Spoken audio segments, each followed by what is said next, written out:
Assalamualaikum warahmatullahi wabarakatuh. Kembali lagi di Wow Repair, berbagi tips dan trik seputar smartphone. Apa kabar semua teman-teman? Semoga sehat-sehat selalu. Dan di sini untuk kali ini kasusnya Samsung A03s ya. Ini kasusnya seperti ini. Apabila dicas itu bergetar tapi tidak ada tanda petir dan pengecasan juga tidak bertambah. Seperti ini teman-teman bisa lihat notifikasinya tidak ada ya. Nah ini tidak ada saat kita lakukan pencolokan pengecasan, itu tidak ada sedikit pun notifikasi seperti kita pengecasan dengan secara normal ya. Tidak ada tanda petir ataupun notifikasi petirnya. Oke, jadi sudah jelas kronologinya seperti ini ya. Saat pengecasan tidak ada tanda petir. Jadi untuk teman-teman yang pemula, untuk yang baru terjadi masalah seperti ini, jangan panik. Untuk cara dan langkah, kita terlebih dahulu fokus di bagian konektor casnya ya. Nah seperti ini dia. Kita cek di smart charger ini tidak terdeteksi konsumsi arus itu 0 ya. Teman-teman bisa lihat konsumsi arusnya 0,0 ampere ya. Kalau pengecasan normal itu sekitar 1,5, 1,6 dan 2,0 ya. Tapi ini sama sekali tidak ada konsumsi arusnya. Jadi kita langsung saja pembongkaran ya. Untuk yang pertama kita lepas terlebih dahulu SIM tray-nya seperti ini. Ini SIM tray-nya. Mungkin teman-teman bagi yang pemula untuk pembongkaran juga harus hati-hati. Jangan terburu-buru juga ya. Jadi untuk pencongkelan ataupun membuka penutup belakang sebenarnya sangat mudah ya. Tinggal kita congkel saja, itu bakal terlepas dengan sendirinya ya. Di setiap sudutnya ada klipnya itu. Jadi di sini setelah penutup belakang terbuka, kita fokus di bagian konektor cas. Untuk membuka bagian konektor cas ini bisa menggunakan obeng standar handphone ya, dengan ukuran 1,5 mm dengan tipe plus ya. Kalau tidak ada 1,5 bisa 2,0 ya. Jadi untuk langkah awal, jangan terburu-buru terlebih dahulu memvonis bahwasanya konektornya ini rusak ataupun bagaimana ya. Jadi alangkah baiknya kita bersihkan terlebih dahulu ya. Lubang konektor casnya ini kita bersihkan. Biasanya handphone yang terjadi masalah seperti ini ada juga kendalanya dari kotoran ya, ataupun debu-debu yang masih masuk di bagian konektor casnya ini. Jadi untuk langkah awal kita bersihkan terlebih dahulu ya. Tapi kalau setelah dibersihkan tidak ada respon juga ya, mau tidak mau kita akan mengganti konektor casnya. Oke, ini dia. Ini konektor casnya ya. Nah, teman-teman bisa lihat bagian sini, bagian lubangnya ini kita bersihkan menggunakan jarum ya. Jarum seperti yang saya lakukan ini.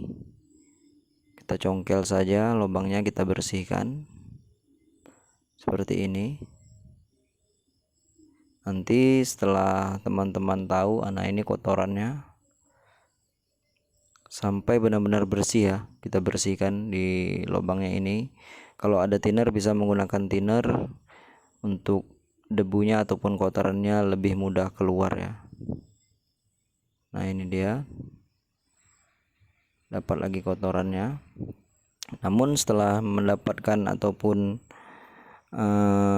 hasil ini tidak juga bisa lakukan pengecasan setelah kita lakukan pembersihan ya, mau tidak mau kita harus mengganti lubang konektor casnya ini ya. Pastikan semua kotoran tidak ada yang tertinggal ataupun tersangkut di dalamnya ya. Ini salah satu penyebab pengecasan tidak normal ya, pengecasan terhambat, pengecasan tidak bertambah. Ini salah satu penyebabnya kotoran ya. Jadi pelan-pelan saja untuk membersihkannya, jangan terburu-buru, jangan sampai kuningan di tengahnya itu patah ya. Kita bisa menggunakan thinner seperti yang saya katakan tadi. Kita sikat menggunakan sikat kecil ya, seperti ini ya. Kita sikat, kita bersihkan. Mudah-mudahan setelah melakukan pembersihan seperti ini, pengecasan sudah ada notifikasi petir dan pengisian bertambah ya. Oke. Jadi ingat, jangan terburu-buru terlebih dahulu mengganti konektor casnya. Jadi untuk biaya yang dikenakan kalau memang konektor casnya ini rusak, yaitu sekitar berapa ya, 50 ribuan sampai 100 ribuan ya. Itu tergantung tempat servisnya juga, tergantung lokasi ya. Kalau di lokasi saya seperti itu 50 sampai 100. Nah, ini kita bersihkan. Setelah benar-benar pasti bersih, kita pasangkan lagi karet pelindung di bagian konektor cas ini, jangan lupa ya. Ini bantalan untuk menahan agar pengecasan tidak bergoyang ya, agar tepat didudukannya ya. Kita pasang terlebih dahulu karetnya. Setelah karetnya terpasang, kita langsung pasangkan ke soketnya ya teman-teman. Ingat, saat memasang juga harus diperhatikan soket dan dudukannya harus tepat dan tidak ada terganjal suatu apapun ya.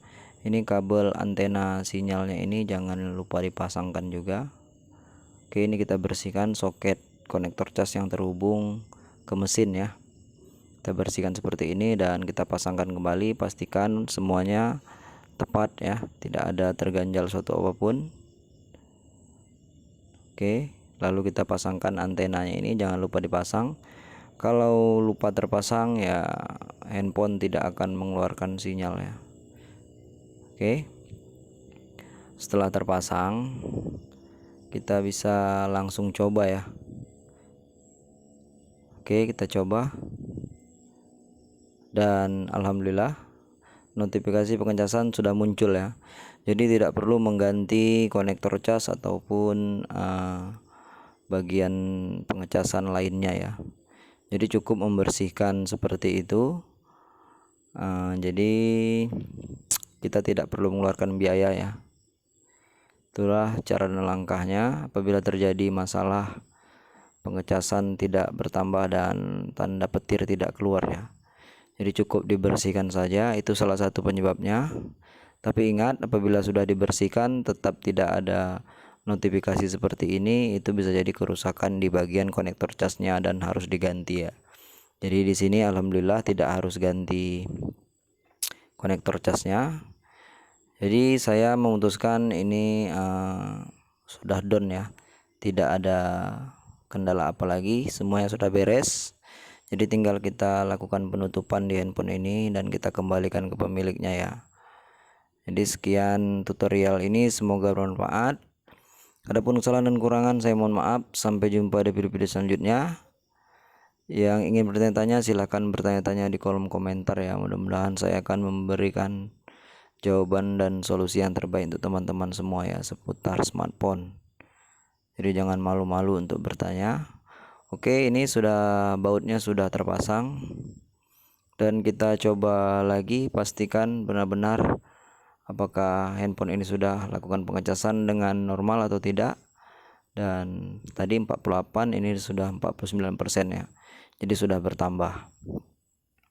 Jadi sekali lagi, tanpa harus mengganti spare part, cukup bersihkan bagian lubang konektor casnya saja. Oke, ini teman-teman, jadi juga harus hati-hati ya saat pemasangan penutup belakang. Jangan terlalu menekan di bagian LCD, nanti takutnya LCD-nya yang bergaris ataupun pecah ya.